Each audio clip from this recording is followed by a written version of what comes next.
किसी भी प्रतियोगिता परीक्षा में आने वाले पेपर में कई बार वो सवाल भी आ जाते हैं जिनमें होती है कई तरह की खामियां। उसे देखकर अभ्यर्थी इस प्रश्न को हल करने में कर देते हैं अपना वक्त जाया और छोड़ना पड़ता है प्रश्न। बाद में परीक्षा करवाने वाली संस्था उस प्रश्न को डिलीट कर देती है। प्रश्न डिलीट होने के साथ अंक देने के अलग अलग नियम, लेकिन अभ्यर्थियों की टेंशन की परवाह कौन करे? युवा कैसे करे इस तनाव का सामना? इसे लेकर राजस्थान चयन बोर्ड के अध्यक्ष मेजर जनरल आलोक राज का अपना एक अलग नजरिया है। उन्होंने कहा कि पेपर बनाते समय प्रामाणिकता के साथ साथ सुरक्षा जरूरी है और वह इससे कोई समझौता नहीं करते हैं। प्रश्न बनने से लेकर सेट करने और सेंटर पर आने तक किसी को भी पता नहीं होता कि कौन सा प्रश्न आया है, क्या है उनकी पूरी राय और कैसे तैयार होता है पूरा प्रश्न पत्र का सेट। बात की हमारे संवाददाता धर्मेंद्र सिंघल ने। आइए सुनाते हैं क्या कुछ कहा मेजर जनरल आलोक राज ने। एक छात्र रात रात भर जाकर प्रतियोगी परीक्षाओं की तैयारी करता है, परीक्षा देता है, उसके बाद पता चलता है कि ये क्वेश्चन तो डिलीट हो गया। वो मानसिक तनाव में आ जाता है और जिम्मेदारी ठहराई जाती है परीक्षा करवाने वाली संस्था की। क्या है उसका पूरा मामला, उसको जानने के लिए हमारे साथ है मेजर जनरल आलोक राज जी। आलोक जी, ये जो सवाल है, चयन बोर्ड जो प्रश्नों का चयन करता है उसके बाद भी डिलीट हो जाते हैं, क्या इसके उपाय है? सबसे पहली बात तो मैं खुद इस बात को बुरा मानता हूँ कि क्वेश्चंस डिलीट होते हैं और उससे अभ्यर्थियों को परेशानी होती है। और हमारी कोशिश ये होती है कि क्वेश्चन पेपर काफ़ी एक्यूरेट बने और उसमें क्वेश्चंस और उनके आंसर्स बहुत ही स्पेसिफिक हों और मल्टीपल आंसर ना हो या क्वेश्चन गलत ना हो, ताकि क्वेश्चन कम से कम डिलीट हो। लेकिन यही बताना चाहूँगा कि हमारा जो प्रिंसिपल है, हमारा जो बुनियादी उसूल है पेपर बनाने का, वो होता है सीक्रेसी ओवर एक्यूरेसी। सीक्रेसी बहुत ज़रूरी है जब पेपर बनाते हैं, क्योंकि हम चाहते हैं कि पेपर कौन बना रहा है, पेपर कहाँ बन रहा है, पेपर में कौन से क्वेश्चंस हैं, वो किसी को पता ना हो। इनफैक्ट जो पेपर बना रहा है उसको भी कई बार पता नहीं होता कि उसके क्वेश्चंस को लिया गया है, दूसरे क्वेश्चंस को लिया गया है। और इसी वजह से क्वेश्चंस को सिर्फ बनाने वाला देखता है और उसके बाद मॉडरेटर देखता है और उसके बाद फिर वो क्वेश्चन पेपर बन के बच्चों को मिलता है, अभ्यर्थियों को मिलता है। अब यदि हम चाहें कि क्वेश्चन पेपर बिल्कुल एक्यूरेट हो, उसके लिए हो सकता है कि हमको सीक्रेसी के ऊपर कुछ कॉम्प्रोमाइज़ करना पड़े, जो कि मंजूर नहीं। हम चाहते हैं कि क्वेश्चन पेपर में थोड़ी बहुत त्रुटि रह जाए, लेकिन क्वेश्चन पेपर लीक ना हो, क्वेश्चंस किसी को पता ना लगें और सभी अभ्यर्थियों के लिए बराबर लेवल फील्ड रहे।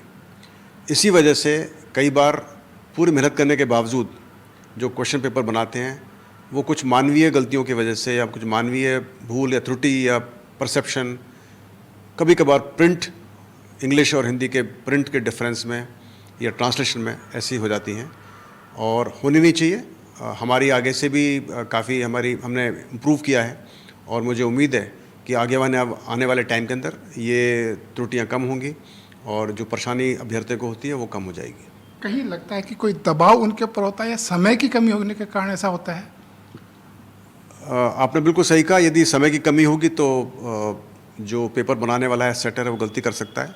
मगर हमेशा हमारी कोशिश रही है कि पेपर बनाने वाले संस्था को काफ़ी वक्त दिया जाए, वेल इन एडवांस हमको बताते हैं और हम जो पेपर बनाने वाले होते हैं वो भी हम अच्छे चूज़ करते हैं, या जो भी हमको फर्म हम चूज़ करते हैं या जो हम संस्था चूज़ करते हैं पेपर बनाने के लिए, उनको भी पूरे सख्त आदेश होते हैं।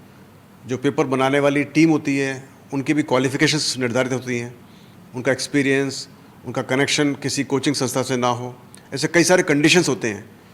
और उसके बाद जो मॉडरेटर्स होते हैं उनका भी सिमिलर एक्सपीरियंस और टर्म्स एंड कंडीशंस होती हैं और हमेशा पूरा वक्त दिया जाता है। लेकिन उसके बावजूद भी मुझे लगता है कि कभी कभी ऐसा होता है कि कुछ कमियां रह जाती हैं, कुछ अंडरस्टैंडिंग हो जाती है और जिसकी वजह से, ऐसी त्रुटियों की वजह से क्वेश्चंस डिलीट करने पड़ जाते हैं। इस पेपर के डिलीट होने से, प्रश्न के डिलीट होने से क्या मेरिट पर भी कोई असर होता है? तो जो अभी तक जो सिस्टम फॉलो हो रहा है उसके अंदर जो क्वेश्चन डिलीट होता है, मान लीजिए 100 क्वेश्चन है, 100 में से एक क्वेश्चन डिलीट हुआ, तो उस 100वें क्वेश्चन जो डिलीट हुआ उसका एक नंबर बाकी 99 क्वेश्चन में बराबर बांट दिया जाता है और इससे हर एक विद्यार्थी को उसका बराबर का फ़ायदा मिलता है। जिसने जितने क्वेश्चन सही किए उसको उतना फ़ायदा एक्स्ट्रा मिल जाता है। एक दूसरा तरीका भी होता है, यदि कुछ संस्था वो इस्तेमाल करती हैं जहाँ पर कि क्वेश्चन डिलीट होता है, उस क्वेश्चन का एक नंबर सभी को मिल जाता है एज ए बोनस मार्क। लेकिन जिसने गलती किया होता है अगर उस प्रश्न को, तो वो तो नीचे आ जाता, जो सही करता है उसको ऊपर रहता, तो ये तो फर्क पड़ता है। तो कुछ संस्था ऐसा करती हैं कि जैसे वो एक नंबर उन्हीं को दिया जाएगा जिसने उस क्वेश्चन को अटेम्प्ट किया हो, और जिन्होंने अटेम्प्ट नहीं किया हो उसको एक नंबर नहीं दिया जाएगा। लेकिन मेरी सोच इस तरह से है कि जब क्वेश्चन डिलीट हो गया है, इसका मतलब क्वेश्चन में कोई कमी थी, कोई त्रुटि थी, और चूंकि अभ्यर्थियों को पता है कि आमतौर पे क्वेश्चंस में नेगेटिव मार्किंग होती है, तो वो नहीं चाहेंगे कि जो त्रुटि वाला क्वेश्चन को लग रहा है, जिसमें एक से ज़्यादा आंसर नज़र आ रहे हैं, या क्वेश्चन ही के अंदर कुछ गड़बड़ है, तो वो नहीं चाहेंगे उस क्वेश्चन को अटेम्प्ट करें और नेगेटिव मार्क लें। तो जो मेरी सोच है उसके मुताबिक हर एक विद्यार्थी को, हर एक अभ्यर्थी को वो बोनस नंबर मिलना चाहिए। जो छात्र मानते हैं इसमें चयन बोर्ड की जिम्मेदारी है, क्या आप भी इस बात को मानते हैं? बिल्कुल 100% जिम्मेवारी है, चयन बोर्ड की जिम्मेवारी है। एज अध्यक्ष मेरी जिम्मेवारी है कि क्वेश्चन पेपर में कोई त्रुटि ना हो, क्वेश्चन डिलीट ना हो। लेकिन जैसा मैंने आपको बताया कि कोई भी सिस्टम फुल प्रूफ नहीं हो सकता है। ये शायद तभी होगा जब मुझे सभी सब्जेक्ट का मुझे खुद को ज्ञान हो, मैं खुद ही पेपर बनाऊँ, और ये सारे सब्जेक्ट्स, चाहे वो science, math, geography, civics, biology, सबका मुझे ज्ञान हो। यदि मैं खुद बनाऊँ तो शायद मैं पूरी कोशिश करूँगा कि ऐसा ना हो। लेकिन चूँकि हम डिपेंड करते हैं दूसरे के ऊपर, बहुत से टीम सेटर्स होते हैं, क्वेश्चन सेटर होते हैं, बहुत बड़ी टीम होती है, बहुत से मॉडरेटर होते हैं, ज़्यादातर सब बाहर होते हैं, तो उन पर डिपेंड करना पड़ता है। और हम क्वेश्चन को चेक नहीं कर सकते, हमारा ये सिस्टम है कि हम क्वेश्चन को चेक नहीं कर सकते, क्योंकि जैसे हम चेक करते हैं फिर जो हमारा एक प्रिंसिपल है सीक्रेसी का, उस पर कॉम्प्रोमाइज़ होता है। तो मैं आपको यकीन दिलाना चाहूँगा, हमारी पूरी कोशिश होती है कि हम बेस्ट टीम से पेपर सेट कराएं। उसके बावजूद भी कभी कभी ऐसी त्रुटियां रह जाती हैं जिनकी वजह से कुछ क्वेश्चंस एम्बिगुअस हो जाते हैं, कुछ आंसर ज़्यादा बन जाते हैं, और फिर हमको डिलीट करने पड़ जाते हैं। कोई नया सिस्टम लागू करने की ज़रूरत है इसमें? नया सिस्टम तो फिर यही हो सकता है कि जैसे यूपीएससी खुद ही अपने यहाँ पर बुलाकर जो एक्सपर्ट्स होते हैं उनको बुला के पेपर सेट कराए, या शायद आरपीएससी भी ऐसा करती होगी, मुझे इसका इतना अंदाज़ा नहीं है।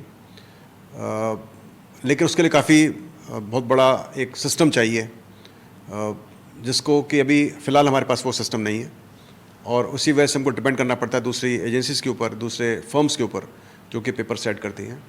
लेकिन मेरी कोशिश है कि ऐसा आगे चलकर हम कर पाएँ, जिसमें हम अपना खुद ही सिस्टम बैठाएँ, खुद ही एक्सपर्ट्स को बुलाकर उनको चेक करके फिर हम क्वेश्चन पेपर बनवाएं। लेकिन ऐसा कब हो पाएगा उसके बारे में मैं अभी कहना उचित समझता नहीं हूँ, और इसके लिए जो सिस्टम को चाहिए वो सिस्टम हो पाएगा, उसके बारे में कहना भी मेरे पास I don't have adequate details. ये है मेजर जनरल आलोक राज, जिनका कहना है कि एक्यूरेसी लाना तो अभी पॉसिबल नहीं है, लेकिन हाँ आने वाले समय में डिलीट क्वेश्चन की संख्या कम हो पाएगी। धर्मेंद्र सिंघल, समाचार प्लस, जयपुर।